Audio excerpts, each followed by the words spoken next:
Sammy. This is Stay with Athena channel, and this is officially the first episode of Grandma Ati, where I tell you stories, sometimes real stories, sometimes mysterious stories, and sometimes even historical stories. And let's start with the first episode, and it's about the boy that I saw in my dream, not me, the story owner. So let's go for it. I was only 13 when I started to dreaming of a boy. The dream started in a place in a forest, that there's a villa in the middle of the forest. Me and my mom went there to travel, and we were looking for an Airbnb.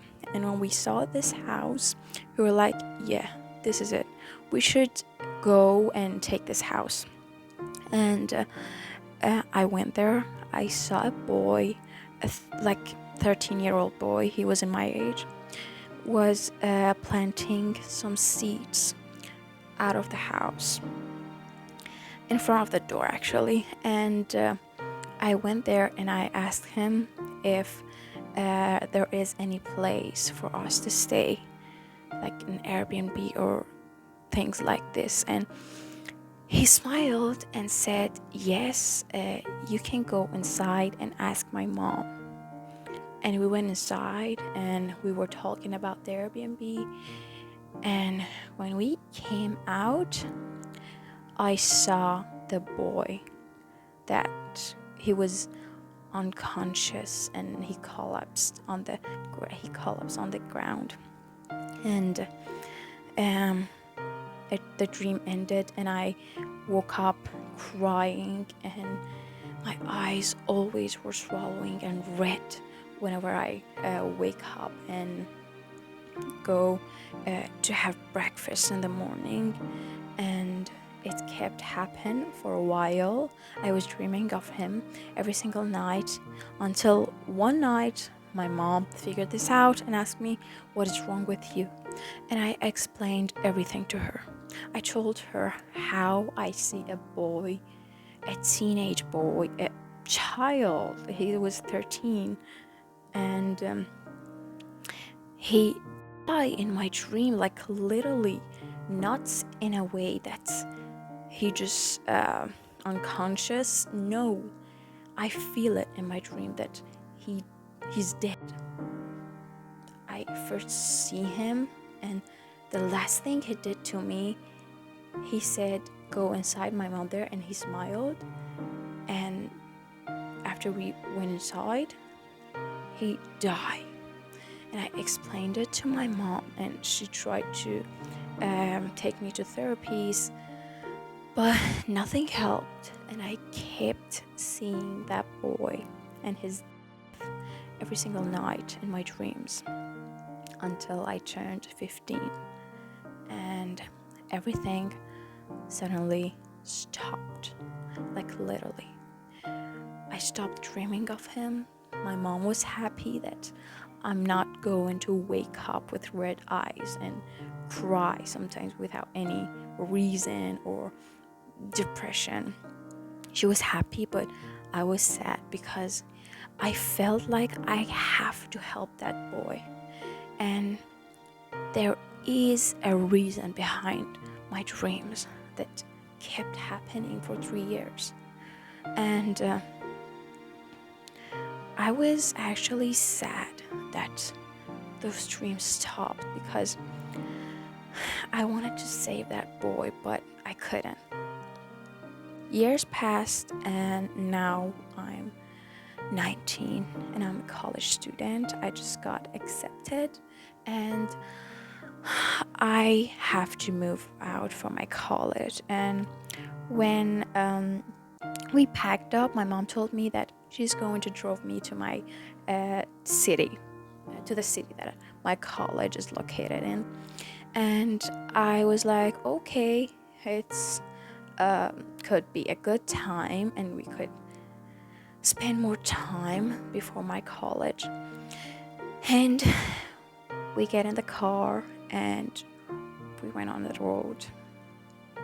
When we reached the city, it was a really cold city, but it was actually summer, but the city still had a cool weather, and there was a forest, and there was a road that we had to go in the middle of the forest to reach the city.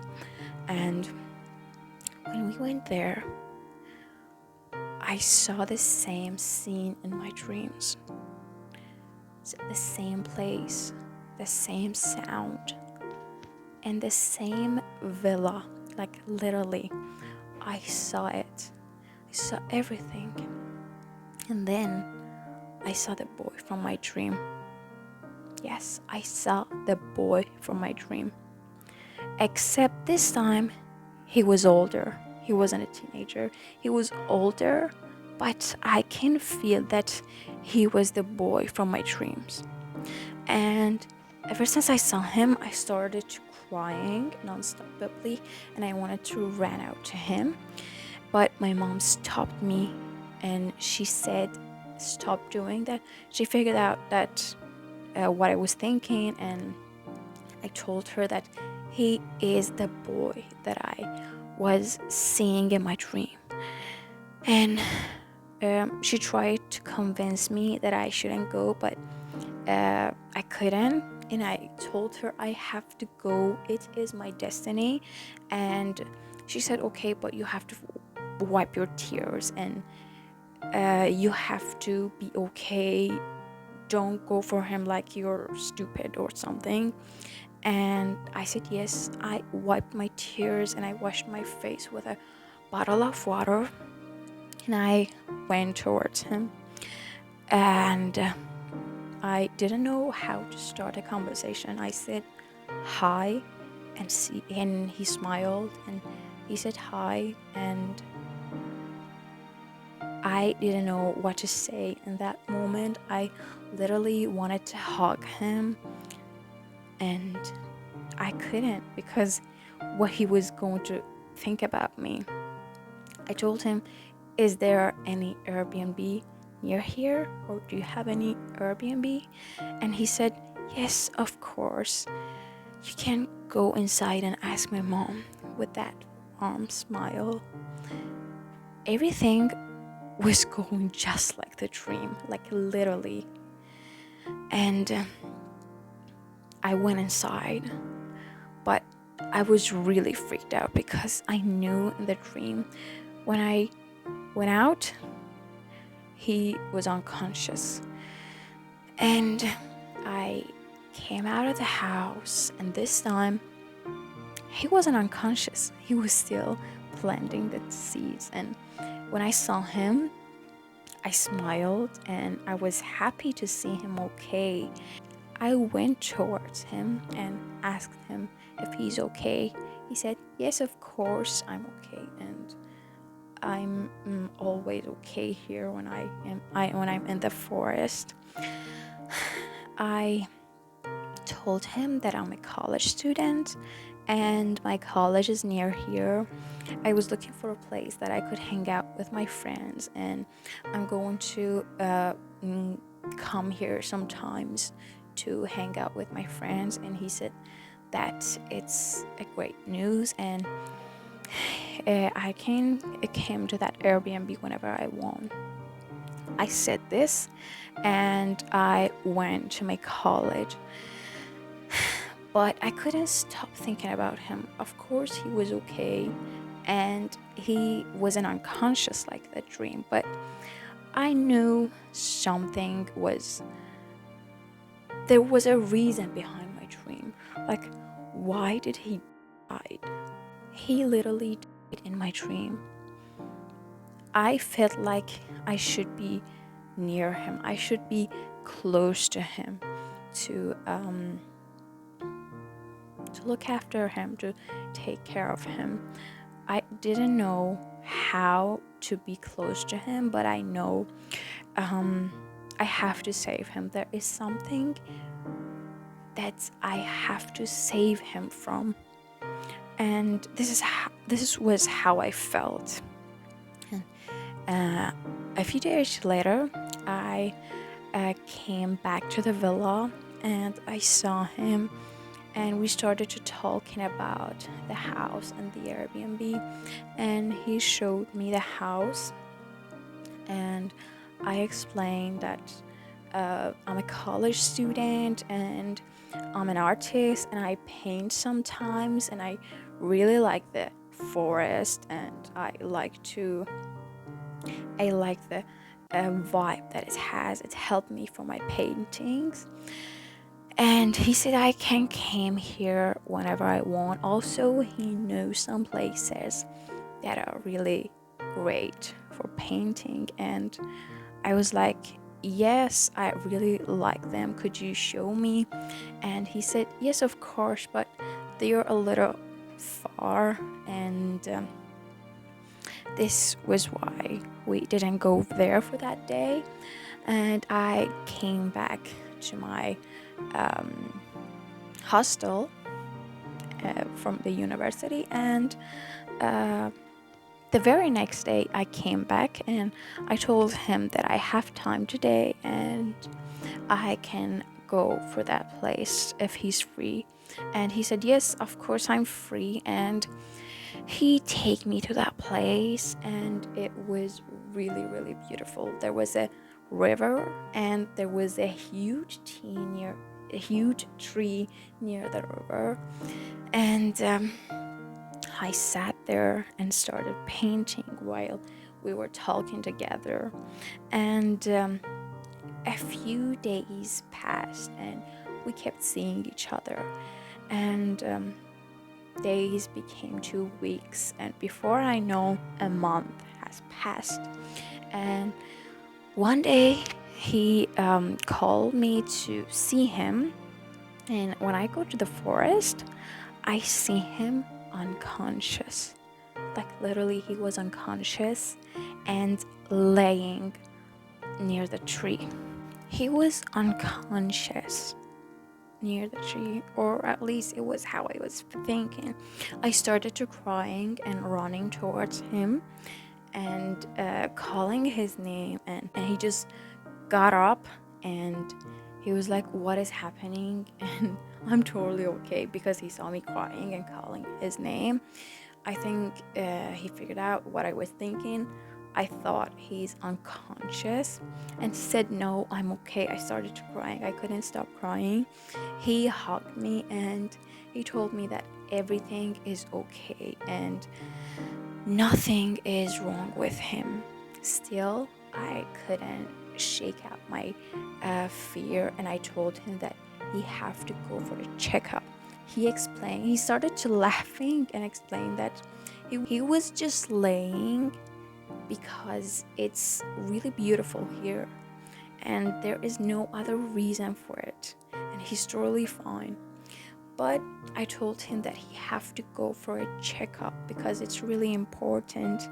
I feel something is wrong with him. Maybe you have a disease. I explained it for him, but he said that he's totally fine and he's not gonna do that.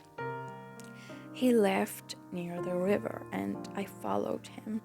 I washed my face and I sat on a rock, and he sat next to me. And after a while, he told me that I have a beautiful hair. I looked at him. He looked at me. We were so close and we kissed. After a while, I told him that he have to go for a checkup, and I started to explaining about my dreams. I told him that there was a boy that looked just like him, and he died in my dream for 3 years, and there is a reason behind this. And I convinced him to go for a checkup. He said yes, but he still was against it. This is why I told him that we have to go right now. He still was against it, but I told him you have to go, and I convinced him. So we went for a hospital. Before we go in the hospital. We saw a dog that literally wanted to attack my boyfriend. Yeah, the dog wanted to attack him, and his owner stopped him. If his owner wasn't there, the dog literally wanted to attack my boyfriend. But the owner stopped the dog, and we went inside, and they took his blood sugar, and whatever needed to see if there is any disease in his body. When we were about to came back to the villa, when we were about to came out of the hospital, we saw the same dog again. And this time the dog was barking against a patient with a cancer disease. Do you get it? Like, the dogs know when a person has cancer. And my boyfriend and that patient was the only ones that the dog barked against. I felt so bad. I literally couldn't sleep for the next few days. I stayed at the villa because I wanted to see him. I felt like every single second could be the end of my dream. The nightmare that I was seeing might happen, like in any second. He might collapse and he die. And I literally was freaking out. And he tried to explain that he's okay, but I couldn't believe it until the result came and we went to the hospital. And the doctor explained that he has a cancer. Yes, he has a cancer, but the process is in the very beginning, and we could treat him. Yes, we could easily treat him. He could recover with chemotherapy, and there's nothing to be worried about because it is the very beginning of the cancer. And I was so happy because I know this was the meaning of my dreams. And he kept going for his sessions, and after a while he was totally recovered, and we even celebrated his recovery, and I was so happy.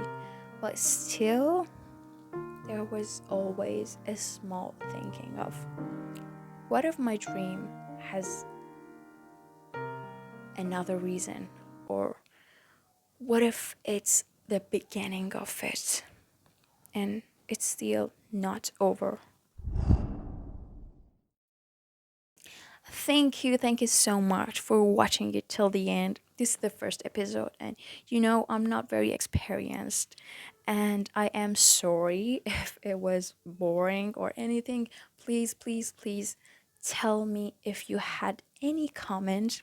I wrote this story, and it was inspired, but uh, it was inspired by one dream that I had a few months ago, after my uncle died, and I saw the exact dream that I told you. I saw a little boy that he dies in my dreams, and then I suddenly go to my uncle's house, and I remember that he died, and I think it is inspired by it. So please, if you like the story, share it with your friends, like, comment, and subscribe for my channel, because this is the very first episode, and we're going to have a few episodes, and we're going to have a lot of other episodes every Friday. Bye bye.